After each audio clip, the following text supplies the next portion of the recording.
Hello, I'm Somi Arian. I'm a tech philosopher and the founder of InPeak. My guest on today's podcast is Heather McGowan. I discovered Heather through her talks on a number of technology related conferences, mostly around the use of AI. One thing you should know is that at InPeak, we are creating several new channels on all things peak, meaning that we are creating content on topics related to reaching your peak potential in several areas, including Web3, AI, business and entrepreneurship, health and longevity, and women empowerment. And of course, there will always be an element of focus on emerging technologies in all of these. So you will notice that in the coming weeks, I'll be expanding my podcast conversations and guests to include more of these topics. Today's podcast interview with Heather McGowan is one of these in the new series. So please bear with me as I navigate the new direction. Now, without further ado, let's dive right into the conversation with Heather McGowan.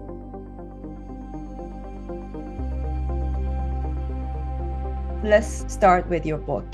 Tell me what it is. It's just coming out and what you're working on these days.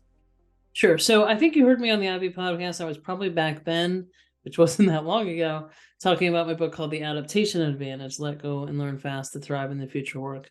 And the premise of that was that technology, exponential growth of technology is coming at us so quickly that we can't think of ourselves as in any one fixed way in terms of what we do for a living, or even what we pursue to do for a living in terms of education. We've got to get ourselves in a position for constant learning and adaptation and reinvention. And so that came out in April 2020. The pandemic hit. Everything that we thought would happen in 3 to 5 years happened in 3 to 5 months, and in some cases 3 to 5 weeks.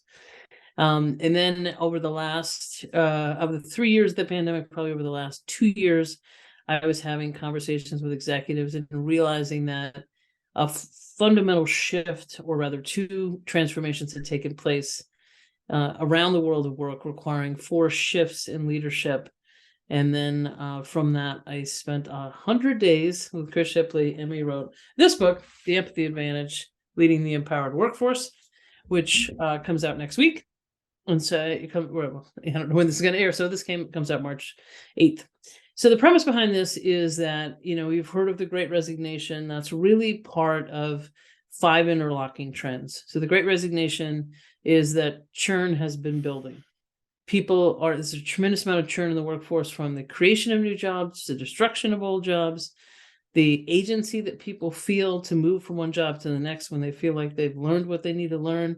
They want a new experience, they want a new culture, they want a new environment, or they just want more money. So we're seeing an increase in churn that really started in 2009. And it actually went up higher between 2022 and 23. So it's thought of as a phenomenon in 2021, but it's really one that's continued to grow. The other one's a great retirement, and that's 75 million baby boomers retiring between now and 2030. It's a huge exodus of the workforce. The great reshuffle or reskilling, that's people over the course of the existential crisis of the pandemic saying, I'm not doing what I want with my life. This is what I'm really doing in my life. Leaving jobs, leaving industries, retraining and going into new industries. So 53% of the people who left the workforce between 2021 and 2022 went into new jobs and new industries. That's good news. That's people working to their potential and finding better fits. The great refusal is people saying, I'm not going to get punched in the face for $7.25 an hour anymore. We've been underpaying people at the entry level of the market for a very long time. If they had kept minimum wage on par with pre-pandemic inflation, it would be about $23 an hour. So we're way behind on paying those folks. And then the great relocation is people saying, what, I put the job at the center of my life. And so I moved to a city I never really wanted to live in, or a country, or a state. And now they're saying, I'm going to decide where and how I want to live first, and let work fit into that. And Upwork thinks is around the neighborhood of 19 or 20 million people looking to move around. So that gives you the great reset. The other transformation that's taken place, so that first one is a changed relationship between individuals and organizations. The second one is moving from linear to complex. So after 15 years of digital disruption, we're starting to see the complexity in organization going down to every layer. So it used to be a CEO would run an organization and they would have people reporting to them, obviously, who have skills and knowledge they do not. Now we're seeing that at the middle management level, and sometimes even on the front lines. So where we had picked leaders in the past because they wanted to be the boss, They liked being an unquestioned expert. They liked being a subject matter expert. They liked making decisions in certainty. All of those things are a huge liability now. So the 4 shifts in leadership, and this is really the essential aspects of the book, are a mindset shift from managing people where you're the boss to enabling success where you're the coach. A cultural shift from peers as competitors, where you pit your people against each other to get your attention or your praise, to peers as collaborators. Because not only do the people reporting to you have skills and knowledge you do not have, they often have skills and knowledge that's unique to each other. So you need them to collaborate on the team to work effectively. A shift in approach from extrinsic pressure to intrinsic motivation. So extrinsic pressure would be punishment, threats, and rewards to get people to learn and adapt, to get people to perform. Not anymore. You have to meet the workforce where they are, help them become self-propelled with intrinsic motivation. And then finally, a change in behavior from that unquestioned expert boss who leads with, domination, sometimes fear and humiliation, to drive productivity myopically without any regard for mental health or wellness, to somebody who creates effectiveness through inspiration, creating high-performing teams without burning them out, with a focus on caring, love, belonging, and your well-being.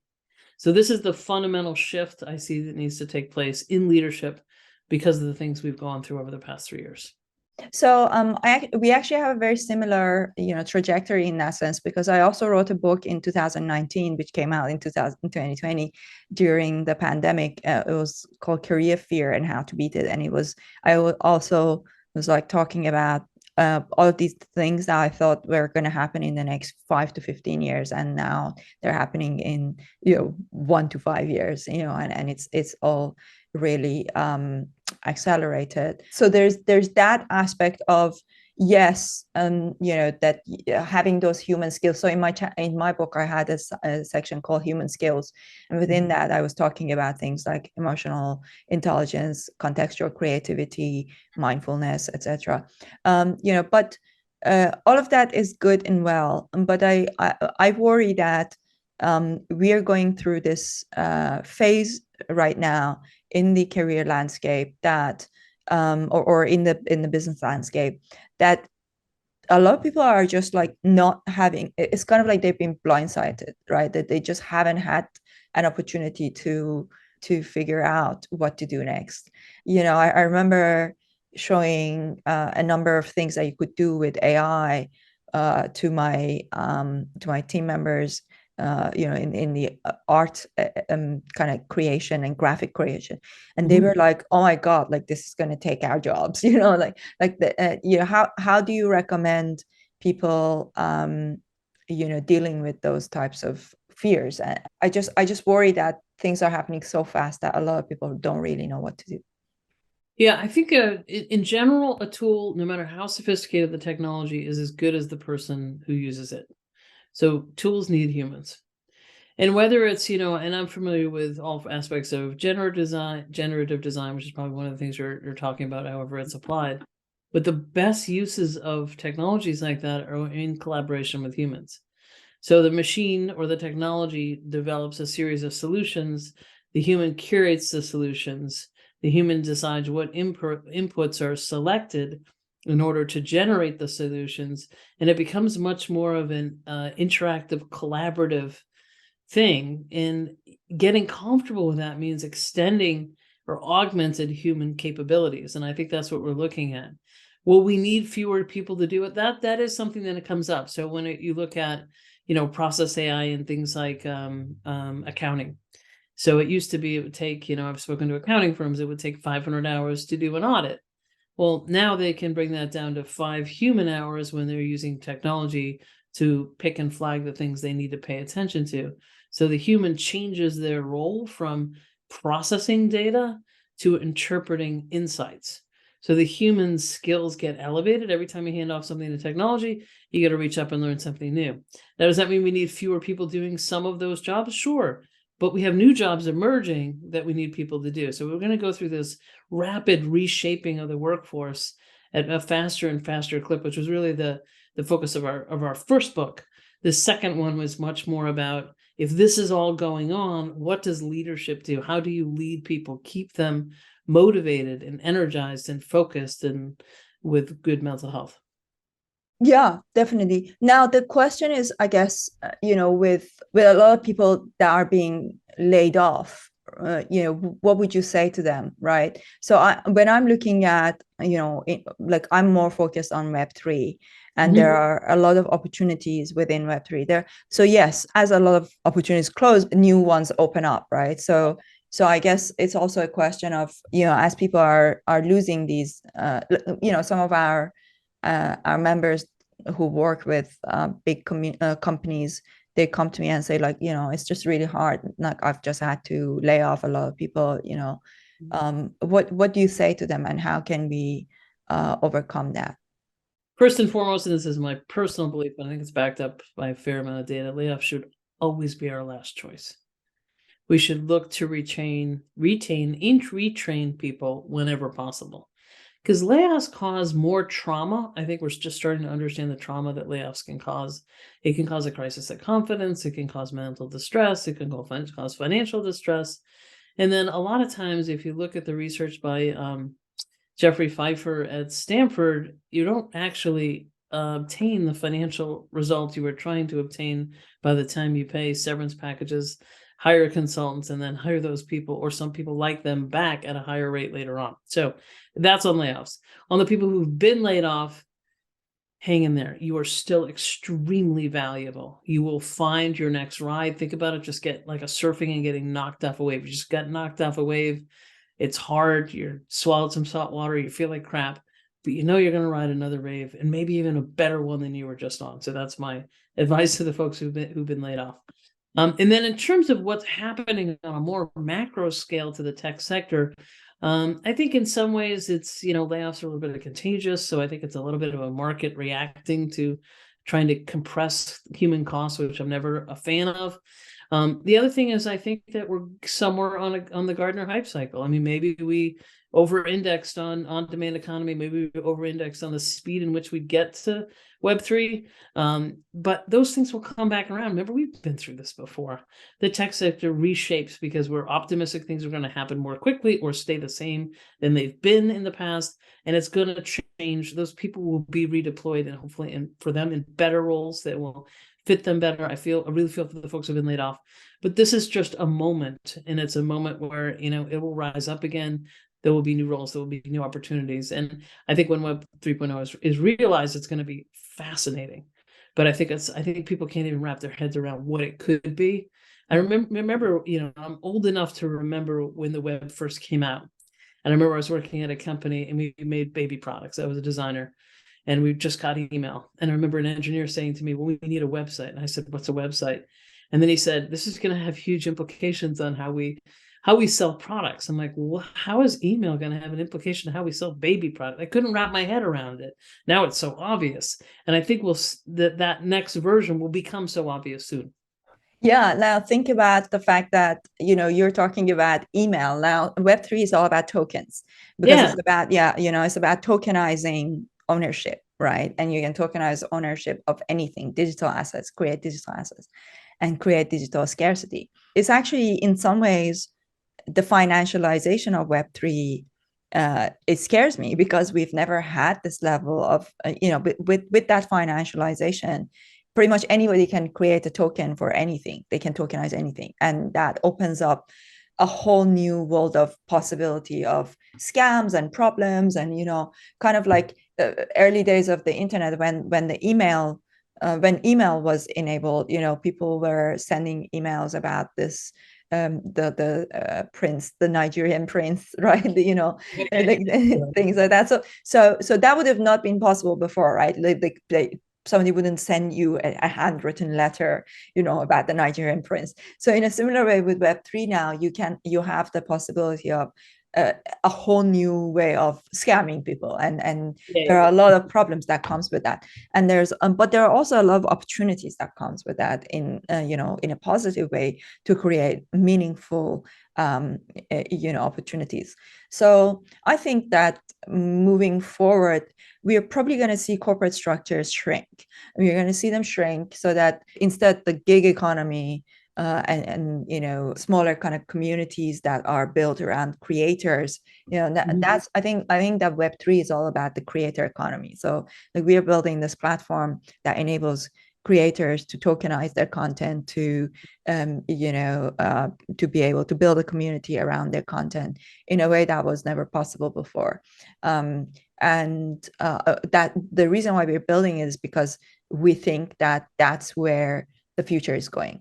So there are so many opportunities here. Sometimes people think of it in like, okay, I'm just going to go and learn some new skill and try and find somebody new to hire me. But actually, there are so many opportunities. And if you learn to use these tools and these technologies, there are things you can do. For example, let's say I wanted to create a new, NFT collection, right? And in the past, it would have to be somebody has to sit there and create and draw these and make all these changes. If you could program, if you could, even if it's just with prompt engineering, for example, if you could, create unique art, unique ideas, that you can draw from collaboration with AI. And then you also have the knowledge of how to use Web3 technology to, the combination of, I think that where we're going to see real innovation happen is the combination of Web3, and AI, and then also in the health sector, like genomics and all these other new things that are coming. So these technologies are coming all together, and they're creating new opportunities. But with all of that said, I still worry. You see, like the reason why I'm concerned to some degree is that I think that we are limited by our genes and by our organic DNA, and in some ways there's a discrepancy between how quickly we can learn and adapt and how quickly technology is moving. So this is one of the things that really keeps me up at night. I think about it quite a lot. And I just, it's one of the reasons why I decided not to have children, because I'm like thinking that it's such a like such a difficult time, to be a human in some ways, because all these things are happening all at once, and these technologies are coming together, and I just don't know what the future of humanity is going to look like. But as a tech philosopher, and I call myself a transition architect, and I'm trying to think about how can we create an architecture of this transition in a way that it will be the least painful and the most beneficial. Yeah, what do you think? Well, I'm a belligerent optimist, and I say I'm in the lemonade business, so I can see the upside, and I'm persistent in pushing the narrative on the upside of what we could be doing. So to that end, I don't think that humans should be creating tools to enslave us or make us relevant. I think we should be creating tools that improve the human condition and unleash more human potential. And I see opportunities where we can do that. I mean, look what we've done with, insulin and artificial legs and organ transplants and, augmented intelligence we're starting to play around with, which we have to be careful with. So we've done a lot of things to improve the human condition using technology. Now, just look at the pandemic we've been through. We developed a vaccine in 10 months because we had the genomic sequence of the virus, which we'd never had before. We had computational immunology, which we could use on the vaccine candidates to shorten our time to having a safe enough vaccine to deploy globally. So we're using some of these technology tools in a way that really does benefit us. I do think that market forces can be troubling when it leaves large swaths of people behind. But so far, I'm still very much a champion of Team Human. I think Team Human. Team Human, I like that. I think, yeah, I guess like maybe because I grew up during the Iran-Iraq war, I've seen war, so I feel like I'm not saying that I'm not an optimist, but I guess I'm more concerned in the sense that I think it's one thing to say this is what we should do, or what we ought to do, and it's one thing to say this is what's happening. And I think people who are creating technologies are not necessarily thinking about what we should do. They're thinking about more shorter, it's game theory. It's like the more shorter term benefit, or basically of themselves and the people around them. So that does concern me. I don't know what the answer is. Like if I wish, like I suppose, a lot of people like myself, like yourself, we go into conferences and speak about these things. If we knew what the answer was, we would talk about it and we would give that prescription. I think there is no real easy answer, and in some ways I like that, because that's like that's a challenge. And in my case, I then decided to go and build a tech platform that would maybe overcome some of those challenges, at least for a cohort of creators. I think that's one of the places where we shine, even though I think that even that part could get disrupted. But yeah, if we're going down, I want to go down with a fight. Well, if you look at us as humans, we're stupid in a lot of little moments that add up. We've been relatively smart in some of the big moments. We've created some very destructive things, and some of them have used once or twice, and most of them we haven't used at all. So, we've created some pretty horrific biological warfare weapons. We've created nuclear weapons. We've created an atomic bomb. We haven't been stupid enough to use those things, many of those things, and the things we have used, it's only been, one or two tragic mistakes. So I'm hopeful that even given to our worst impulses and given some horrible things at our disposal, even the worst of us have not done that. So when it looks at something that may even seem more benign because it could advance, productivity or efficiency or creativity, I think that we're going to wade, look at driverless cars were supposed to be here, I think 2025 or something like that.